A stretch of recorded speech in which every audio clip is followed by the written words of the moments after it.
You're not just stepping out into the cold to smoke. You're stepping out on your family, and you're stepping out on yourself. Smoking is a dangerous game. You're playing with your health, your finances, and your life. Make it make sense. Quitting is already tough as it is. Don't take this journey alone. Present yourself the gift of help this season by dialing pound 250, using keyword quit today, or visiting makeitmakesense.org. That's makeitmakesense.org.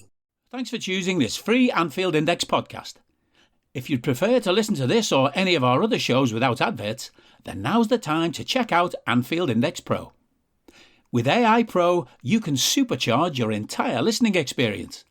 You'll not only get all of our podcasts without the ads, but you'll have them far faster with our quick publish feature available exclusively for subscribers.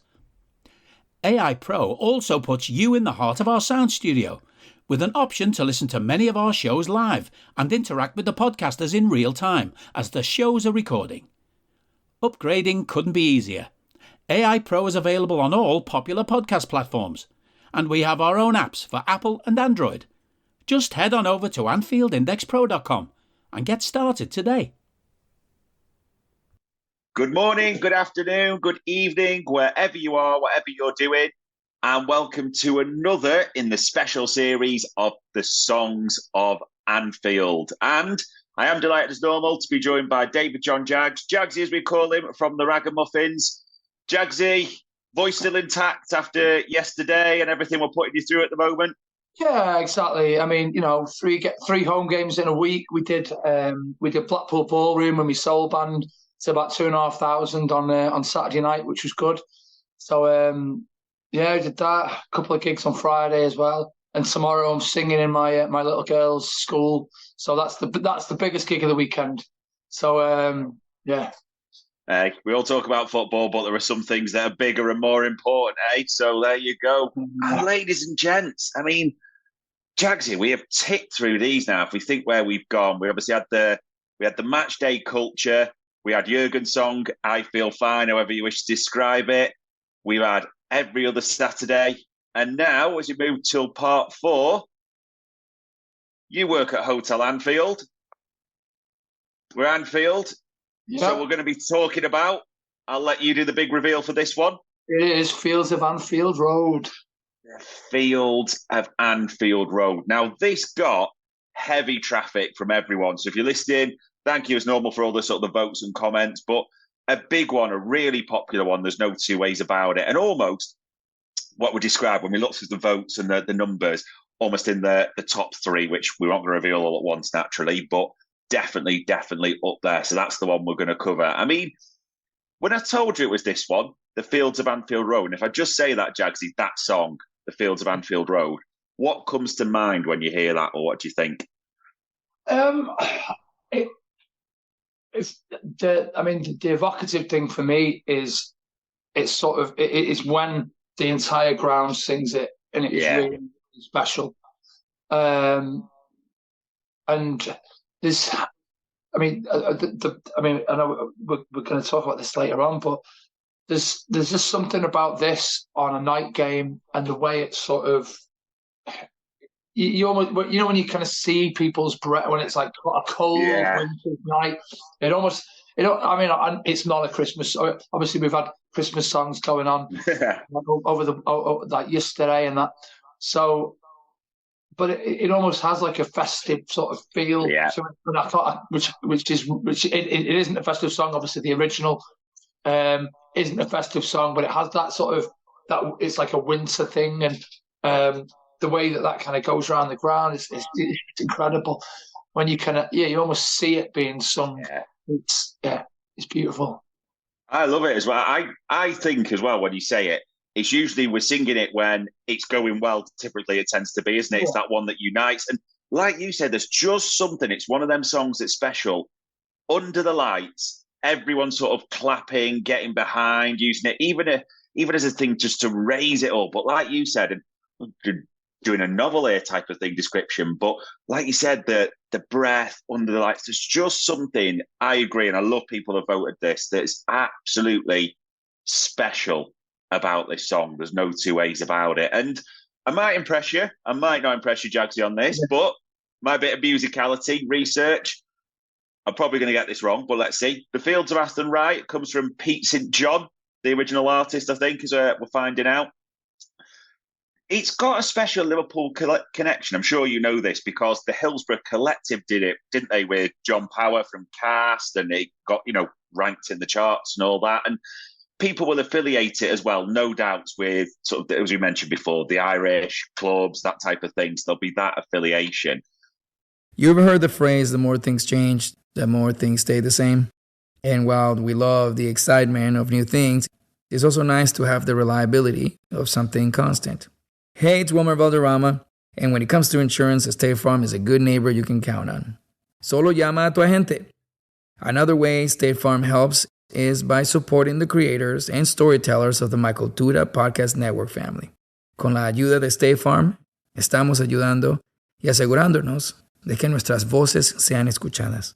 Como un buen vecino, State Farm está ahí. Aprende más en es.statefarm.com. The thing that strikes me about this song is, and you'll be able probably to answer this far better than me, as a song, there's the extra choruses and it's a slower pace, that type of thing. Yeah. But quite a lot of our listeners and subscribers, when they talk about it, they talk about the fast-paced nature in the crowd, how it speeds up, and almost some even describe it as a chant, because that's say it gets everyone going quickly, because it's obviously the long version, the full song. It's a lot shorter that we get in the ground. Why do you think that is? Why do you think we sort of adapted, we sped it up? Why do you think it sort of resonates that way? Okay, I was having to think about this. So, the original song, The Fields of Athenry, it's a ballad, and obviously you're talking about the Liverpool connection. Yeah. The reason Liverpool has a huge Irish kind of community and obviously a huge Irish fan base is one of the big aspects of it is the famine, and obviously a lot of Irish people came to Liverpool as immigrants, and that's one of the things that the song's about. You stole Trevelyan's corn, so the young might see the morn, and that's obviously a reference to what was going on there in the 1800s. So, obviously it's the song "The Fields of Athenry" is a very special song in Ireland, and obviously Liverpool obviously has a huge fan base in Ireland as well. So it's not hard to kind of put the two together there. True. But in terms of when I think that's entirely accurate, because when we sing it, there's almost like it's almost like people will clap on the the fields of Anfield Road, people will tend to hold the slightly different. Yeah. So from a musical perspective, it almost becomes like swung. So if you imagine like a jazz sort of like that kind of beat, so when we sing it in the ground, it almost has that. Whereas, I mean, when I play it on guitar, it'd be more like sort of like a straight like. Yeah, folky almost. It's like, so when people say it's more slow paced, but that's obviously like the original, because I mean I've seen loads of people playing this in different guys. Obviously, like you say, John Power and that version of it. It's with it being a traditional song first. There's almost like it's much easier to kind of like appropriate for an acoustic like performance. And if someone, if you were in a bar and someone goes, I'd play this, and it's a relatively simple song to play. So there is almost like that dichotomy between the two of them. But yeah, it definitely is. And then obviously people stop for the Stevie I, we are the wind. We got dreams and songs to sing. So the rhythm changes for that bit, which is like, I mean, it's like like I said, I mean, I'm always fascinated by how a big crowd behaves around music. So I think that it is a really interesting song for that as well. The way that a crowd adapts a piece of music. So Yeah, they do, don't they? And then like it almost gets replayed, as you know, because it's the shortened version in the crowd, and then like even the ones who maybe haven't joined in the first time, as it comes to the end, like you just see everyone sort of united, especially when it's going well. It does have kind of a special set that way. And I was going to ask you actually for your set, because they are so distinct, like the way it's adapted in the ground, shorter, faster paced. And like you said, the full version, very much like sort of ballad, folky. Do you get many requests for this? Because I hear it in the ground a lot, but I'm going to be honest, I can't genuinely remember ever hearing you play this at like Hotel Annie or anything like that. Do you get requests for it? I mean, I do. Yeah, you do get requests from it, obviously, but yeah, not as often, I'd say. Because I mean, I normally play it quite early in the set because it goes well because it's the same key and the same sort of feel. I tend to play this alongside Heart is Big as Liverpool by Pete Wiley. So they they go together quite well back to back. And obviously as things are just starting out and, you know, when I've got a better voice so I can do all the do do do do do do do do, but in my false voice so it sounds good. So it kind of works well in that like, sort of little bit. But yeah, because it'd be harder to I suppose it'd be harder to replicate that, like playing it and getting everyone with that rhythm. And so, I mean, when we started doing like match day things, and obviously when we were doing all of them with the band, we actually found this really hard to work out how to play it because do we play it as a ballad or do we play it as? Because I thought there's a really good version of Fields of Athenry by the Dropkick Murphys, which is like it's almost like a punk, so they're kind of playing it like kind of proper fast paced, but like it's got bagpipes and everything going on. And so we tried to do like a rocked up version a couple of times, and we've since ditched that. But so I think I did.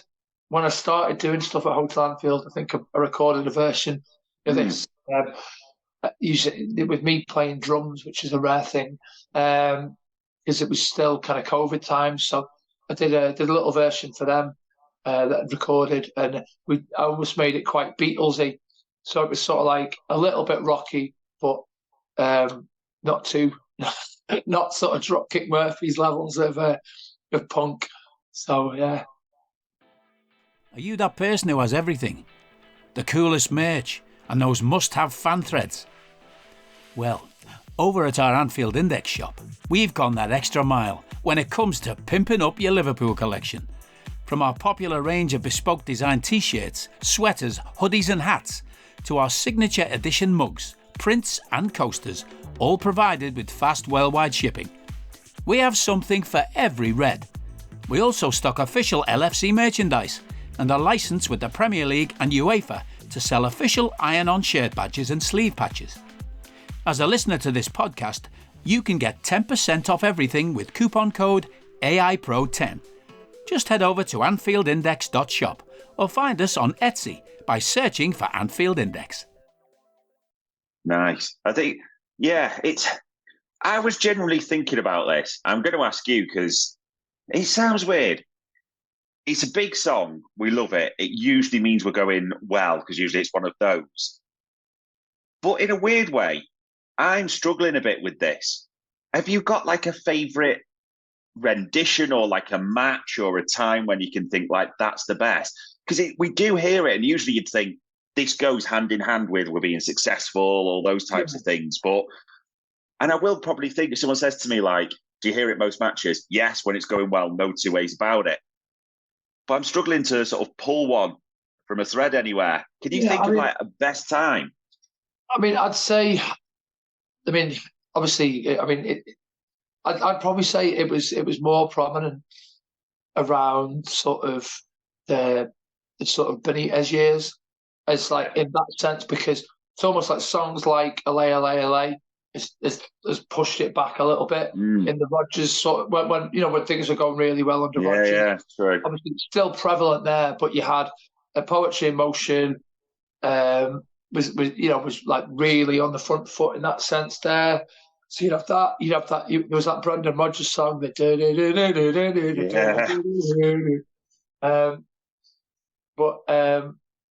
So it's almost like though the its position in a. I mean, it's almost like if you imagine it in like a band who've had like an early hit, and then they have much bigger success or success later on, and then you're kind of thinking, well, where do we fit this into the set list? Yeah, it's still got to be there, but it's perhaps moved from being the encore or the song you kick the set off with to being it's somewhere in the middle, and it'll get brought out. So it's still one of our biggest songs, but it's not something that maybe it's not something that because thought about this.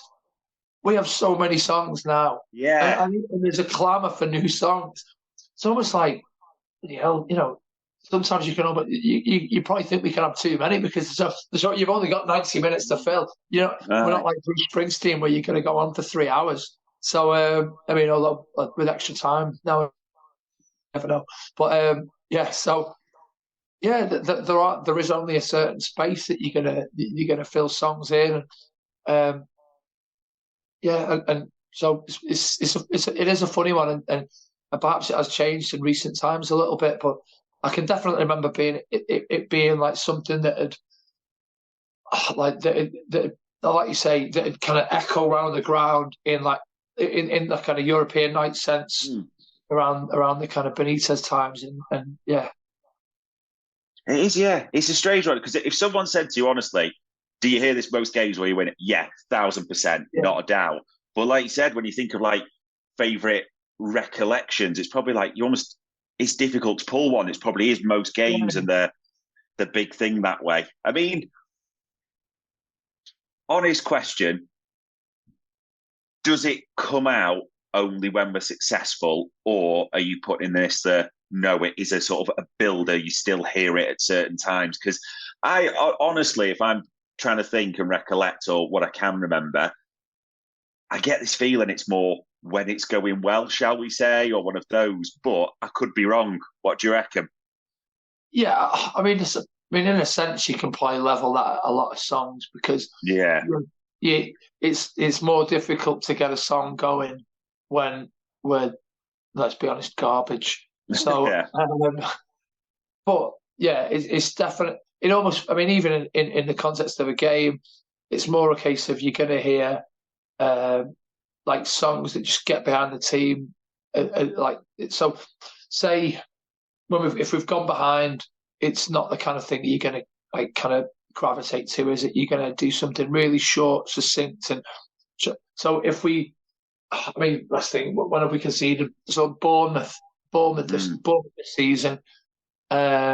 Concede a soft goal early on, even like Fulham and West Ham when we conceded a soft equaliser, then it's like it's more a case if you're going to get like a Liverpool. Yeah, it's building. Liverpool. Almost like a defiance when. So I think all their goals, apart from but all their equalising goals, the first equaliser were at the top end. So it's almost like they've scored, and you've got that sort of like everyone going, come on, we've got to raise ourselves here if we so it's not the kind of thing it is almost like I almost say now you have a situation where you'd have like LA is almost like the go-to celebration song, and then maybe this comes after that. True. Yeah, it will be interesting. It's one of them. When we're doing this, I'm trying not just to think, keep an eye out, because obviously I want to be part of it, like when we're at Anfield. But yeah, it is a funny one, the fields of Anfield Road. And because it is a special time of year, we are literally, Jaggsy, a week away from Christmas, aren't we, as we're recording this? So did want to ask you about this, sort of the final part, Christmas songs, because Christmas songs always have a special place at Anfield around match day, that type of thing. I know you've got a few and you adapt them and you play them. have you got a favourite Christmas songs that you like to play or adapt at all? Without a shadow of a doubt, "O Come All Ye Faithful" is quite possibly, if it wasn't only, I mean, the fact that it's like Schneeweis. I mean, I should get a sponsorship deal with Erdinger, but it's like Schneeweis. Only comes out for a couple of weeks a year, but my word, is it worth it? And good grief, it's like, "Oh Come All Ye Faithful." It's just sensational. When that goes, it's just sensational because it's beautiful. It's the reason I go to midnight mass. That, but obviously, if I've had a few scoops, I've really got to stop myself from launching into the real one. So, I mean, you're not launching the Liverpool version. Yeah. So sorry, big man. But we need all the help we can get this week. So don't want to have another one. So So my word, "O Come All Ye Faithful," and we did obviously yesterday. We had Flo there as well. So it just sounded lovely. The trumpet, piano, and everyone just like big sort of throng, to use almost like a Christmas carol word. A throng of sort of people just around us singing it, and it was just really lovely. So it's just and it's almost like one that a lot of people don't really know if they don't go to the game regularly, and especially going to the game around Christmas, they might not know it. So I think it's really, really great that sort of special thing. And this is the worst thing about maybe not the worst thing, but one of the worst things about the Qatar World Cup last year was the fact that we didn't really get to sing there. Christmas, yeah, true. Yeah, I mean, Christmas, football time, they just go hand in hand, don't they? I know people moan about the packed fixture, but there's something special about it. Now, what being funny, Jagsy, this is episode 4, so we've only got sort of a few more, and for the full reveal. Spoiler alert, or just for full disclosure, as we'd say here, me and Jagsy naturally do know the full ranking order and what's voted, but just to not give them the full ranking order, Jagsy, naturally, but is there any that you know are not or haven't made sort of the big 5 that surprise you, or have you got any personal favourites or anything?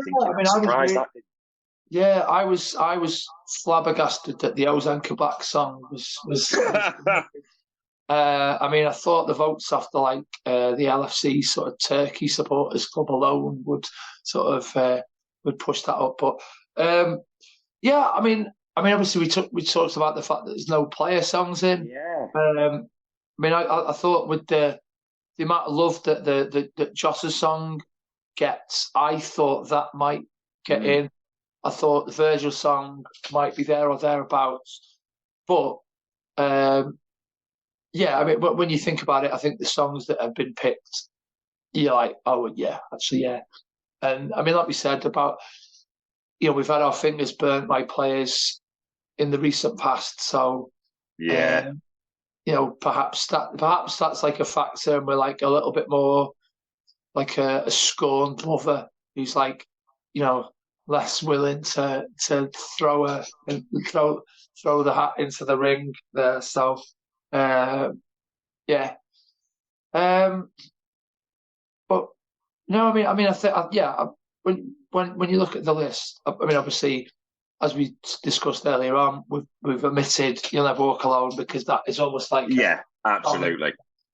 But I think it makes sense.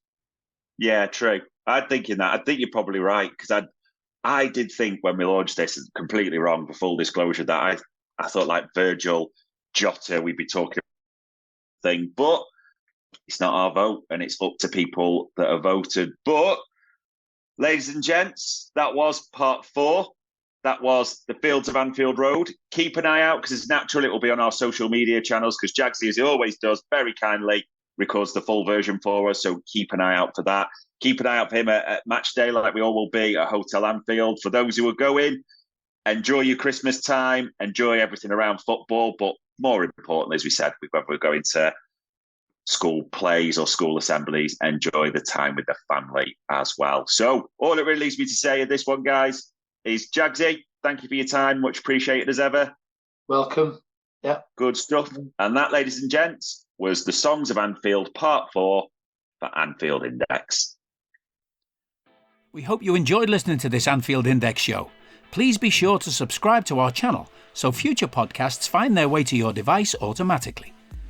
There's nothing quite like fan engagement, and we'd love to know what you think of anything discussed on this show.